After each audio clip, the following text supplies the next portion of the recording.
Hello and welcome to For the Record, which is a conversation series where we talk to music heads about their stories and the music that makes them. I'm talking to Sarah today. It's great to have you here, Sarah. Thank you. Thank you. Thanks for having me. Yeah, absolutely. And as with all of these, we like to start at the beginning and just get a sense of you and where you're from, where you grew up, and when your relationship with music started, and then work our way forward from there.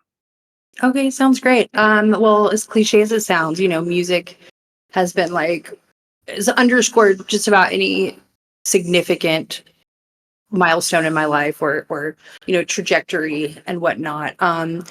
I have loved music ever since I can remember. To give you some context though on like my upbringing and how my taste developed, I grew up in the 90s. Hmm. I didn't have cable or video games or an older sibling um, to like influence me. So a lot of it just came from, mainstream radio and my parents, of course. And so my folks, they really like music. My mom, her taste leaned more towards like a lot of Motown and soul. And then a lot of like stuff like CCR or Janis Joplin, stuff like that. So that's what I heard in mom's car. My dad, he had a lot of records. He saw everybody back in the day, Zeppelin, Pink Floyd, all that stuff. But Hmm. as stereotypical as it is, what really started all out was he was a huge Beatles fan. And so here I am, this like nerdy girl who is watching like documentaries, reading books about because I think one thing that made the Beatles be such a influence on me is it introduced me to like the concept of like lore and legacy. Like lore, like Hmm. there was just like decades of people that shared there was trivia, there's like urban legends like Paul is dead, there's like all this like crazy stuff surrounding them and a whole world out there beyond just listening to the music, and Hmm. also, yeah, just like the enduring legacy of music, how things here I am, like I graduated high school 40 years after they were on Ed Sullivan, and it still stood. Um, and also another thing that influenced me a lot from my dad was not just introducing me to the music and explaining it to me, but one trait I get from him is when I am interested in something, I'll end up amassing an encyclopedic amount of information about it, and that goes for a lot of my interests. And so, yeah, being the kind of the childhood that we had, like me and my sister would. There was one summer when I was 13. My dad had a lot of Trivial Pursuit board games, and we were bored. Like I said, we lived in the middle of nowhere in Wyoming at the time, and no cable or anything. Britney Spears is super popular. Harry Potter's blowing up. We were into those things too, but we got bored one summer and we went through every single deck or every single card in all the decks of Dad's Trivial Pursuit and removed every question that was about the Beatles, and then we'd like quiz each other on them. Hmm. Just to give you context on my weird childhood. Sure. So yeah, so listen to the radio. Was always recording on cassettes, just like obsessively waiting for that. Learning all this weird, obscure rock and roll history that nobody else my age knew. And then when I became a teenager, I hung out with like a lot of skaters. I hung out with a lot of guys. And so naturally, stuff got on my radar, like punk music and whatnot. And living where I did in Arkansas, there basically a couple towns away there was a mall with a Hot Topic, so that kind of put other things, like that was what was an influence for me. And so, Hmm. like, what's this band with the weird skull, what's this band with a banana on it? And so the two, I would say, aside from the Beatles, the two most important bands that like formative bands that like influenced the evolution of my taste would be the Misfits and the Velvet Underground. The Misfits were like that introduced me to like music that wasn't really polished, like stuff that sounded like it was recorded in a basement. The concept of like this cult of personality that, he was known as Danzig now, but Hmm. started out as having a lineage going through different musical phases. Drama of a band that like broke up. The current iteration of Misfits is totally different than what they started out as. Music that sonically sounds very different than what the lyrics are. Like some of them sound like kind of sentimental, catchy, whatever. And then you look at the lyrics and it's about like horror movie characters, like very shocking. And then Velvet Underground, that, of course, Velvet Underground and Nico album that like was huge, huge game changer for me when I was like 16. It just the sound was like nothing else I'd ever heard of. It was very interesting. It's hard to describe that record. I'm just very sentimental about it, and then that kind of introduced me to the concept of like art collectives and whatnot, because the story of how they ran with Andy Warhol, in the factory and all that. And so those things just kind of like paved the way for me on developing other tastes, like exploring things outside of what I'd been raised with. And and then in my teenage years, I ran around with a lot of people that played music, and there was like a local kind of hardcore metal / punk scene. Most of my close friends were in metal bands, and so I went to like this all ages venue a lot and hung out there, and that was what was going on for me. And then I dated a guy who was in a metal band and went on tour with them and ran their merch when I was like 19. Cool. And then in my 20s, I had my first job out of college. I was at a computer all day doing design work for a camera retailer, and had this giant iMac, and was like, what do I want to listen to all day while I'm at work? And that's when I discovered Last FM, and that was just like so awesome, because it was just a way to be like, oh, I really love this song or this band. I want to hear more things like it. And so that helped me go further down the rabbit hole and push me in all sorts of different directions. I eventually started going to Memphis a lot to see shows. I lived in Arkansas, and a lot of at the time, it's grown a lot, but at the time, a lot of bands that I wanted to see in like garage rock and punk and whatnot were not playing in my town. So I tried to book them. I did used to book a lot of shows over there. And I went to I noticed that there's this event in Memphis that had like a bunch of bands I was following. It was called Gonerfest. And that was pretty life-changing for me, in the sense that like I went there, I had the time of my life, and was like, well, I'm just going to keep coming back here for the rest of, every year. And I have ever since. I've been going since 2012. Gonerfest is a like kind of garage rock 3 or 4 day music festival in Memphis. It's not in a field. It's not in an arena. It used to be at multiple dive bars. Now it's just at one place. Because some of those have closed down. But I ended up working. So it's run by Goner Records, who is a label, but it's also a record store. So I ended up working for them eventually, just like being so ingrained in the scene, getting to know everybody, this and that. Eventually just ended up working for them. And I ran their, the digital side of their catalog, helped pitch streaming stuff, helped pitch press. Anything that involved anything tech in their terms. If it had to do with an algorithm or metadata or anything like that, I was the person. I went to conferences on their behalf. And so when I joined them, I was bringing my background from ad agencies. So I was taking like what I knew about marketing, digital strategy, UX, e-commerce, all that. And but I was so embedded in the scene that I understood the audience. So I was able to like figure out what worked for them, like I wasn't just like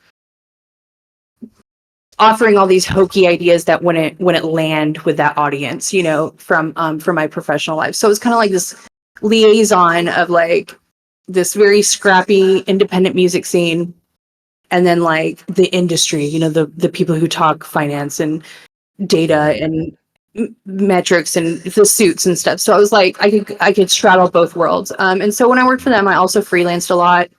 And it just like was every part of my personal, professional life, was that for a while. I eventually ended up here, and I'm still trying to like get to know the local scene here. And yeah, that's really what I can think of now.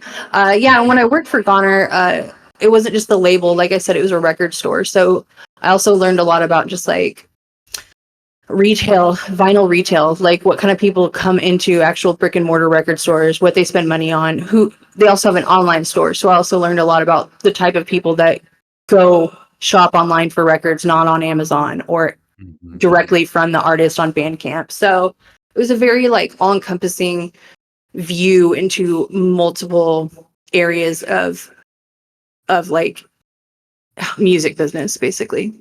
Yeah. Yeah, totally. Thank you for sharing. Yeah. First, I noticed a lot of overlapping similarities. I think between our upbringings, Hmm. just like a lot of cultural touchstones of Yeah. like growing up in the middle of nowhere, like lots of classic rock, no cable, Yeah.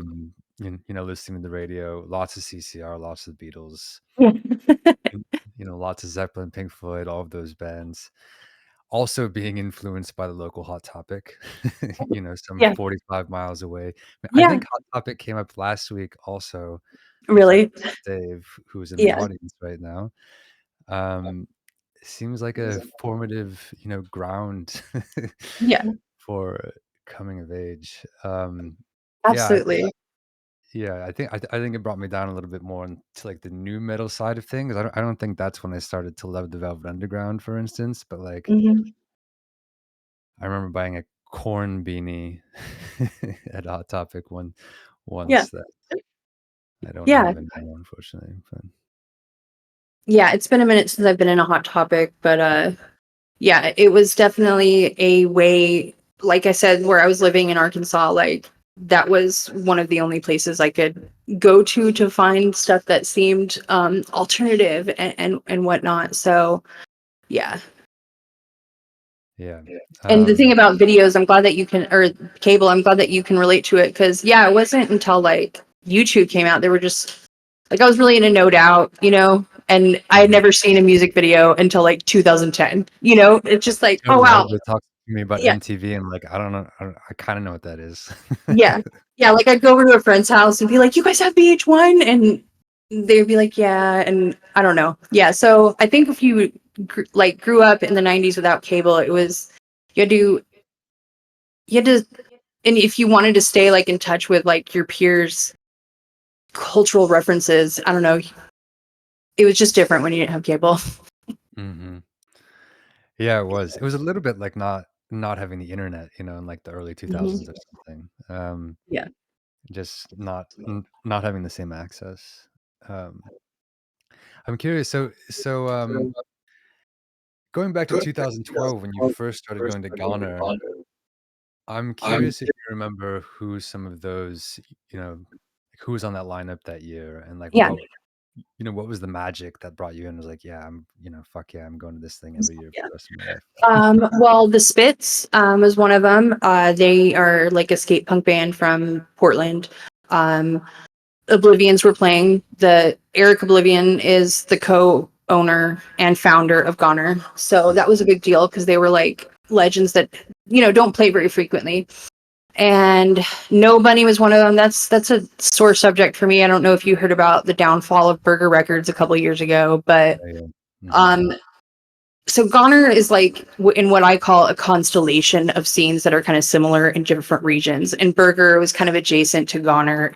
Like they had a different vibe, those California kids, but there's a lot of crossover. Nobody put out some music at Goner. And anyway, the stuff that came up related, like for anyone listening that doesn't know, like Burger Records was this independent label and a record store in like Anaheim or something. And um yeah, they had a lot of like garage and punk music, but there was during the summer of 2020, there was this Instagram account that popped up where it was girls that had grown up in this scene, this all ages scene, sharing things that had happened to them with some of these bands, and just kind of it was like garage rock's Me Too moment, and it there was just a lot of like awful, awful, awful stories that came out. Some of it was like stuff where it's like gray area, like I don't know, and then other it was like this is so unexcusable, like canceled. They ended up pulling all their stuff from streaming. The owners kind of noped out and they really fumbled it. And I don't know, it just like really exposed like how unsafe this all ages scene was and how pervasive like really, really horrible behavior was with some of these bands. Mhm. Anyway, so Nobody was one of the bands I was excited to see that year. Unfortunately, it's kind of ruined um, everything since then. And one thing about Nobody though is that at Gonerfest, see, I was still living in Arkansas, so I was driving up to Memphis for these shows. But at Gonerfest, I took a picture of there's this cool chick, a photographer, who was like standing on an amp the whole every night, taking awesome pictures. And I took a picture of her. Like I pointed my camera at her, and she saw me, and she took a picture of me. So we took a picture of each other at the same time. I'm in the middle of the crowd. A couple weeks later, I'd already started this blog called Hexbeat, or wanted to at least. You know, I was just very earnest and enthusiastic about covering the music scene that I was getting into. And I saw this picture on Facebook of me in the crowd, very chaotic. It looks like a Renaissance painting or something, you know, like here I Mhm. am sitting there holding a camera and, you know, somebody's about to get punched in the face, just like crazy chaotic.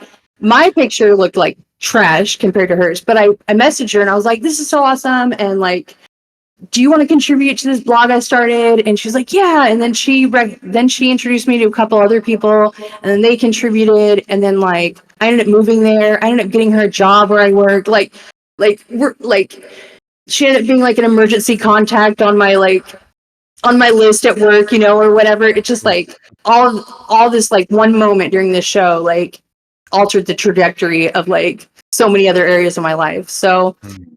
anyway, you were asking about artists, so yeah. Who else did I see during that one? The Hussy was another band I was excited about. The Anomalies are this band from Amsterdam. I saw them at an after party show. Um, and it was like the wildest rock and roll. Like they were just so into it. These like 6'6" dudes, lanky European dudes, just like going crazy.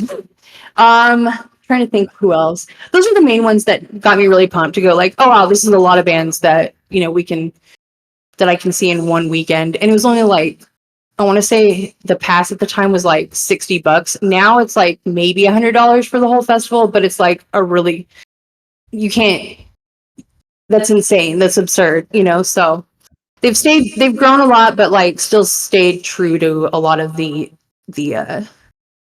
it's not like when you hear people that went to the first Bonnaroo or whatever, you know, talking about how much it's grown. It's not like that. It's still very Mhm. homegrown. So yeah, Cool. Sounds yeah, awesome. hmm I've not been, but I would like to go, yeah. I especially recommend after it. hearing your description. I'm glad you Yeah, shared that that little anecdote of you taking a photo of the photographer taking a photo of you, and that being a kind of connective thread between you two that led to, yeah. closer collaboration in Hmm. time. Um, which reminds me, I should give a shout out to Brody Conley, who Uh-huh. has been on the show and is the one who was the connective thread for us, the Yeah. reason that this is happening, which is awesome. And of course, you're connected with Brody, Hmm. as far as I'm aware, through the water and music community, Yeah. um, which is amazing. I'm a big fan, and I'm curious to hear a little bit more about how you got involved with water and music. Well, it was when I was working for Goner. Like I said, there was like a side of the business that I kind of took ownership of, like keeping tabs on in the industry, you know, like streaming stuff and Hmm. like I said, algorithms are mandated, things like that. Like I was kind of like the default person that paid attention to those things. And also, you know, doing a lot of marketing. I always wanted to make sure that I was doing good. And I, you know, ended up, Sherry actually wrote an article for, I think it was Forbes. This is what put her on my radar. She wrote an article. It was called like something, it was something about music tech cities, like what are the next Austins, and Memphis was named in it. And so that's how I ended up finding it. She wrote this great article about this guy that had started this like software for music credits. And I really appreciated how she described Memphis, because like Memphis is one of those famous cities that's famous for a certain type of music, like Elvis, you know, and Sun Records and whatnot. But that, oh, and Stax, and had these like this legacy museum type um, reputation, but still has a very persistent music economy and going on still. But it's like, in my opinion, a very unsung hero. Nashville gets all the credit for everything. Nashville's very gentrified. Mhm. And then you've got Memphis. And so I really appreciate how she talked about Memphis, because people think it's like dangerous. They the way that she approached things about like the systemic poverty and some of it, it's like I think she even touched on like some of its like racial history and whatnot. I really was like, okay, cool. She is talking about my city in a way that like I appreciate, and she sounds like she knows what she's talking about on the music and tech stuff. So I started following her, like subscribed to her. This was like way before she ever had any kind of membership. It was just like subscribe to my tiny letter or MailChimp or whatever it was. Mhm. And Mhm. so I've been subscribing to her for a while and would like read her articles to kind of help inform projects I was working on for Goner. Eventually, she ended up going onto Patreon, ended up offering, there was like a database she had mentioned that I wanted to download. And, the default tier, you could download those and you could join this Discord server. So I did that and I joined. This was like in 2019. So I Mhm. joined, I think it was like in the first 50 people to join. And yeah, I like was like, wow, this is cool. There's people talking about stuff. I didn't start talking until probably like actually commenting. Every now and then I would, but I didn't start being more active until like 2020, when we were all like at home wondering what the hell was going to happen with music. And Mhm.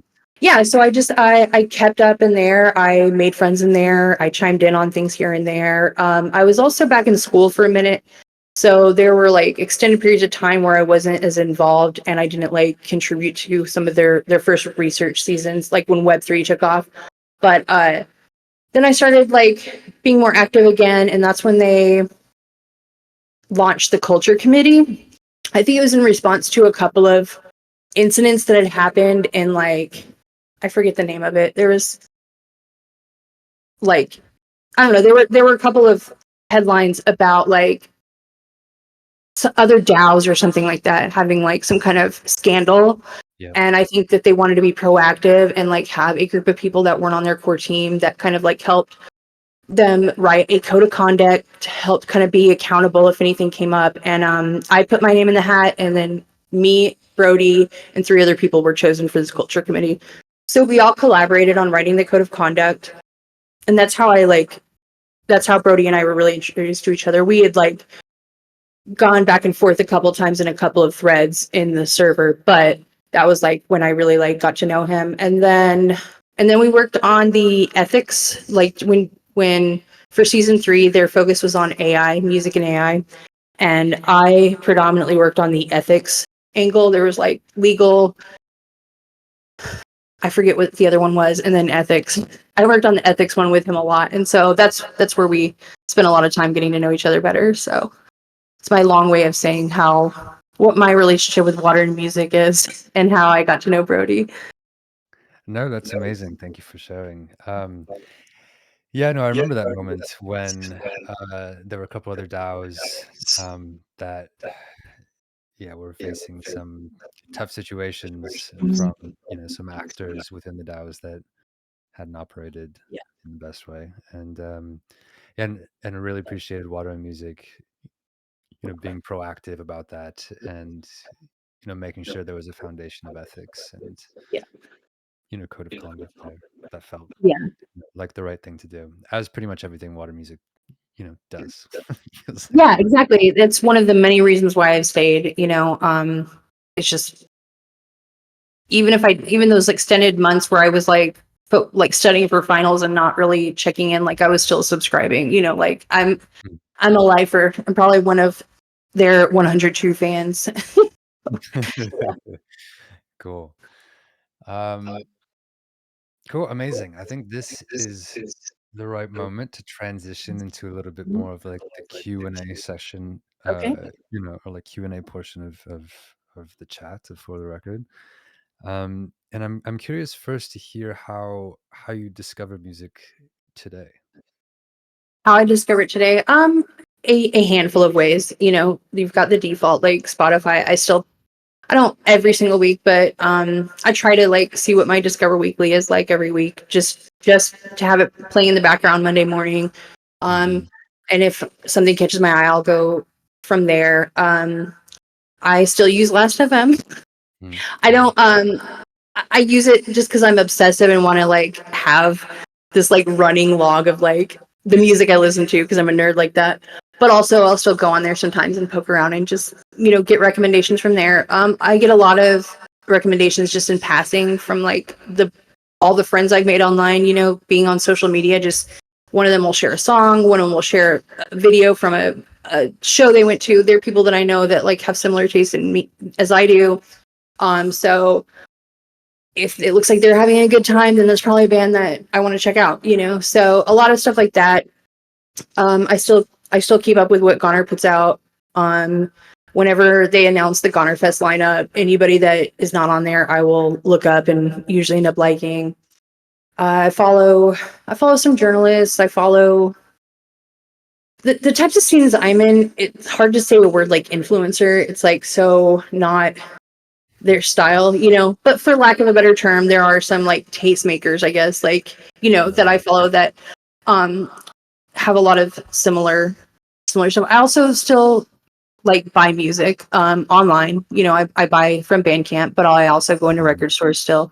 I'll mhm. buy anything in any format. Like, there was a moment where like cassettes were kind of like popular for a year or two, so I'll buy Mhm. cassette. So yeah, I like going to shows. I like going into record stores. I like reading about music. I like seeing what other people are listening to. So it's a combination of all those things. Cool. I'm curious who, if you could name 1 or 2 of the tastemakers that you pay attention to. Okay, let me think. I'm gonna go to Twitter really quick. Yeah, yeah, Sorry, obviously that's they're not allowed. that important. Let's see. Let's see.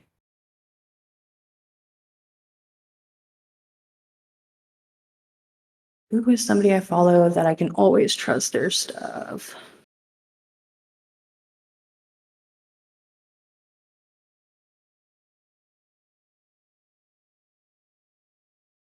Let's see. The reason why it's hard to name it is it's because it's not like their thing. It's not like they have positioned themselves as a curator or whatever. They're just Right. like somebody who's like prominent either in a band or has worked for a you know a publication or a label or something. Let's see. Yeah, I can't think of any off the top of my head. Somebody I did just see on here though that I wanted to mention, give a shout out about Memphis. There's a rap collective in Memphis called Unapologetic, and they've made their own app. I've kind of like admired them from the sidelines. One of their artists has played Gonerfest a couple times. He goes by Offum, a weirdo from Memphis, AWFM, and he wears like pink bunny ears and these weird contacts, and he's just like really cool and creative. And I didn't really get to like collaborate with them or get to know them very well while I lived there, but yeah, that's an example of like a really cool online community. I think like they're very entrepreneurial. There's a great article in New York Times where the founder, James Duke, he goes by I Make Bad Beats, but he helped raise money to buy this like crazy awesome huge giant old like factory, and they're like renovating it to make it into like a cool community space. Anyway, sorry, I saw him when I was scrolling my Twitter. I wanted to bring that up, but yes. Cool. uh Cool, awesome. Yeah, and I'm curious to hear, any other tastemakers now or, in yeah. the future, just so I Mhm. can also, I'll follow up if when I find somebody that I remember. Yeah. Also, I don't want to like put anybody on the spot who doesn't consider themselves a tastemaker. Like, I don't want to, yeah, I want someone to be like, "Wait, I saw that you defend. dropped my name," and it just be like one of my homies that I follow on Instagram, and me be like, "What? You things that I like," Yeah, and then be yeah, like, "What?" totally. I So guess, yeah, to be a tastemaker yeah. should be an opt-in thing. Yes, exactly. I think that's one reason why I'm refraining, is it's like, I don't know. Yeah. But That's totally valid, I think.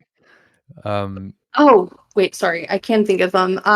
So one of my old colleagues at a colleague, that sounded so yuppie of me. One of my old coworkers at the ad agency I worked at, he's a musician. His name is Robbie Grant. He ended up leaving and starting his own community radio station called WYXR, and they are also another awesome thing to follow in Memphis. They've my best friend has a radio show. She plays like country and Americana stuff, like offbeat stuff. She's really opened my palette for country adjacent type music. Mm, Um, so she is somebody who I always trust what she says. Her name is Brandy Rinks. Check out her show, Putting on Airs on WYXR. And there are a bunch of people that I know that have shows on there, and they all have a different theme to it. JB Horrells is really good. Uh, Cole from Goner has his own show. I forget the name of it. I think it's called This Life on Deck. But yeah, that's another avenue of like finding cool music is checking their playlist. Even if I don't tune in, like mhm. because since I don't live there, I have to like use a radio app. But even if I don't tune in, like they have a page where you can see like their playlist they've made and stuff. So Cool.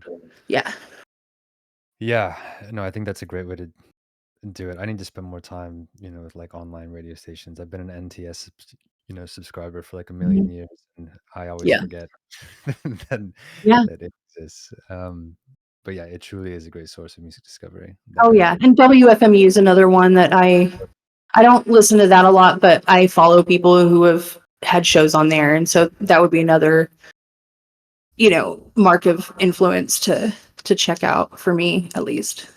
For sure. Um, cool. Okay, who are three artists of note that you've heard for the first time in the past year ish? Okay, let's see. I don't know if it might be technically a little older than a year, but let's see. Sweeping Promises is a really good band I like. Kind of hard to describe them. Kind of like post punky type. I don't know. You just have to check it out. Sweeping Promises. There's a band I saw at Gonerfest this year called Coffin. C.O.F. Like it's all spelled out with periods. They're from Australia. Gonerfest also is notorious for bringing bands from Australia. So Oh, if you're into that, who would have? I want to trying to think of somebody that. Oh, Glorilla. She's from Memphis. She's a rapper that is like rising up, and I adore her, like music and personality wise. So cool. yeah, Amazing. Yeah, that feels like a good trio. Um, I'm excited to check them out as I am unfamiliar with all of them. Um, okay, who's the most underappreciated artist from your favorite mu music decade?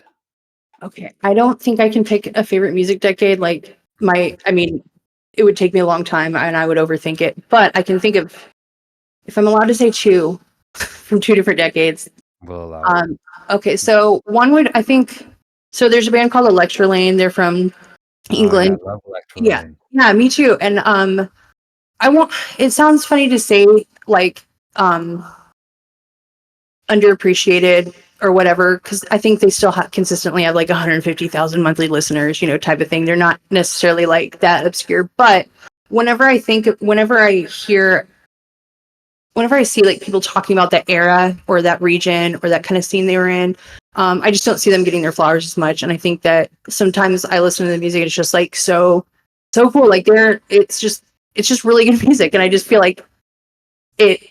I haven't heard it hyped as much as it should be. And then the other Mhm. one I could think of is um I'm like kind of on the fence about Riot Girl bands. Like some the stuff I like, I love, and then some stuff I'm like kind of indifferent about. Like growing up in the Pacific Northwest, like I won't pretend I was like involved in any of this cool shit because I was in elementary school, but it was all in the periphery, seeing everything that was going on in the Pacific Northwest musically. I saw that in the periphery. But anyway, out of the Riot Girl scene, I think the Frumpies are the best, and I don't know why they aren't mentioned as much as some of the other bands that are famous from there. Actually, Frumpies drummer is Molly Newman, who works for like I don't know, I forget where she works now, but anyway, she's in the music big music industry person now, but Mhm. yeah, I would say Frompies and Electrolane are, I think, the best out of their genres and scenes, but like aren't mentioned as frequently as their peers. Cool. That's a great answer. Thanks. Um, I don't know the frumpies either, so I also need, yeah, I'm gonna have a lot of listening to do after this. Um, okay, now here's the big question. You're going to a desert island and you get to bring 3 records with you. What are they? Okay. Probably the first one would be The Rise and Fall of Ziggy Stardust. I really Nice. love David Bowie, and Moon Age Daydream's probably my favorite song. Mm, Um, River Deep, Mountain High. I can Tina Turner's record with Phil Spector. That's like one of my most prized possessions. And then the last one, hmm,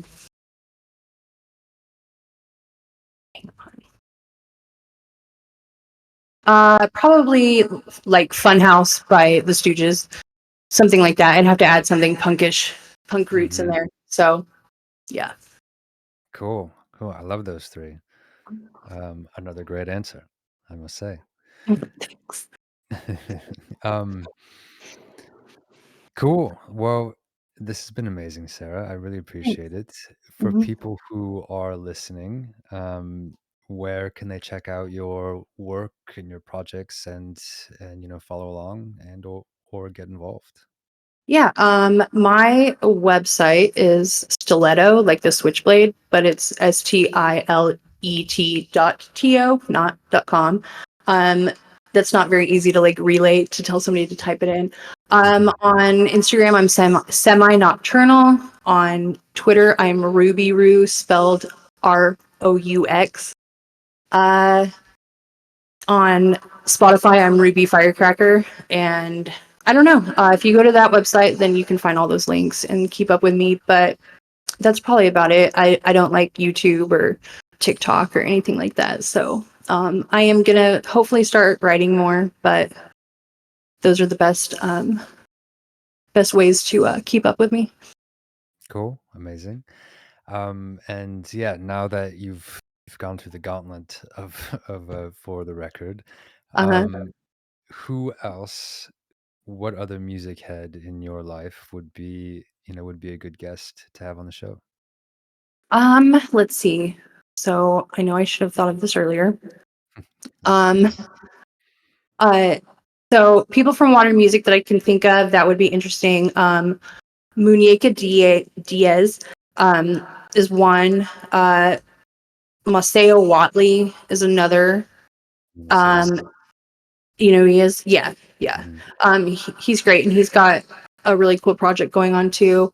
And Miriam Koch is another one. Cool. Yep. Cool. Amazing. I look forward to reaching out to them and hopefully having Yeah. them on. Yeah.